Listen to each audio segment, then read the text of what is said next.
Aman Benson. Le journal des stratèges. Boris Kalt.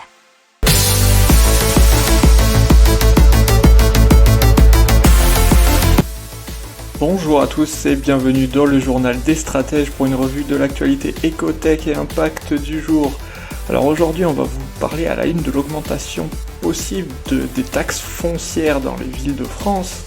Dans l'écho, l'abus de position dominante peut-être chez Apple selon l'Europe. Dans la tech, Facebook qui pourrait être bientôt payant. Tech toujours, le diabète qui pourrait être sur les Apple Watch, c'est-à-dire qu'on pourrait le contrôler. Dans l'impact, on vous parlera de Biodemain, mais aussi de Planetary Hydrogène, qui produit de l'hydrogène en capturant du CO2. Et ensuite, on terminera avec la French Tech Green 20 ou Green 20, je sais pas comment il faut prononcer. Vous écoutez le journal des stratèges numéro 202 et ça commence tout de suite. Et on attaque tout de suite avec la taxe foncière, puisque l'association des maires de France nous a parlé de ce sujet, puisque ils évaluent à 6 milliards d'euros sur 3 ans l'impact de la crise sanitaire sur les finances publiques locales. Ce qui a notamment retardé les investissements, et puis ça a pesé très fortement sur les dépenses de fonctionnement. Donc, qu'est-ce qui va se passer ? Sans doute une hausse de la fiscalité locale pour un tiers des collectivités qui envisagent ou qui l'ont déjà fait d'augmenter la taxe foncière. Donc un tiers 30%, il faut savoir que c'est une très très grosse augmentation, puisque il y a eu que 7% en 2020 qui ont augmenté leur fiscalité. Et on parle de l'abus de position dominante, puisque l'Union Européenne a rendu sa conclusion préliminaire concernant les pratiques d'Apple au sein de l'Apple Store. C'est la boutique d'applications. Selon la Commission de la concurrence européenne, Apple Music a été favorisé par Apple. Apple Music, c'est la plateforme de streaming musical éponyme. Et donc, par ce fait, Apple prive les utilisateurs de choix de diffusion de musique moins chère et fonce la concurrence, selon Margaret Verstager. Alors, il faut savoir que dans l'utilisation de l'Apple Store, Apple interdit aux développeurs d'indiquer à leurs utilisateurs qu'il existe d'autres méthodes pour s'abonner en dehors de l'Apple Store. Une majorité d'entre eux s'abonnent via le service de paiement intégré d'Apple, ce qui profite bien sûr à ce dernier. Alors maintenant, la Commission européenne va attendre la version d'effet d'Apple, et l'UE pourrait infliger une amende dont la valeur pourrait s'élever jusqu'à 10% du chiffre d'affaires annuel d'Apple, ce qui ferait environ 27 milliards de dollars. Alors Apple a réagi en disant, une fois encore, ils veulent bénéficier de tous les avantages de l'Apple Store, mais ne considèrent pas devoir payer quoi que ce soit en contrepartie. On parle décidément pas mal de Apple aujourd'hui, puisqu'il faut savoir que Apple a dernièrement renforcé les règles concernant le respect de la vie privée de ses usagers. Il est désormais possible sur ce système d'exploitation de bloquer toute possibilité pour une application de traquer les données de l'utilisateur, mais également de lister l'usage que font certains services de nos données personnelles.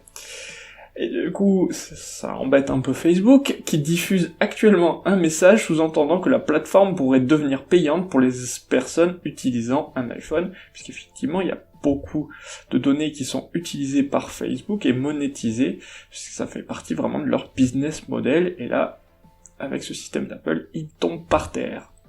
On parle maintenant de diabète et de montres connectées avec l'Apple Watch. Apple qui aurait fait un partenariat avec Rockley Photonics, qui est spécialisé dans les capteurs de santé. Ils l'ont annoncé avant leur introduction en bourse. Ça aurait été conclu depuis 2 ans, et il court toujours aujourd'hui. L'analyse de la glycémie s'adresserait évidemment en priorité aux personnes diabétiques, afin de mesurer leur taux de sucre dans le sang à tout moment de la journée, et de détecter des signes de tension artérielle, ainsi que le taux d'alcool dans le sang.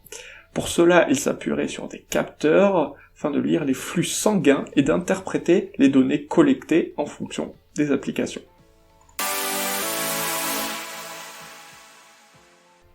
On vous parle de Biodemain, qui vient en aide aux agriculteurs au moment de leur conversion au bio. Alors, le label agriculture biologique est compliqué à avoir, il prend un peu de temps, il y a une période de conversion. Et à ce moment-là, le rendement chute, les coûts de production augmentent, et ils n'ont pas encore le droit de vendre au prix du bio. Et c'est là que Bio Demain intervient et achète à un prix au-dessus du marché les produits d'agriculteurs en transition bio pour faire des jus de pommes, du cidre, des soupes. C'est une façon d'aider les agriculteurs dans l'étape délicate vers le bio. Alors à ce jour, ils accompagnent une trentaine d'agriculteurs et ils ont déjà levé 1,2 million d'euros. Et dans leur objectif de grandir, ils souhaitent accompagner 500 agriculteurs d'ici fin 2022.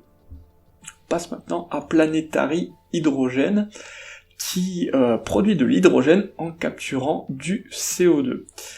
Donc ils peuvent extraire du CO2 de l'air et le transformer en bicarbonate qui se retrouvera ensuite dans l'océan, ce qui permet ainsi de réduire son acidité. Il s'agit d'une capture directe du CO2 dans l'air, doublement améliorée puisque le CO2 capturé ne doit pas être stocké sous terre sous forme gazeuse, il est définitivement éliminé.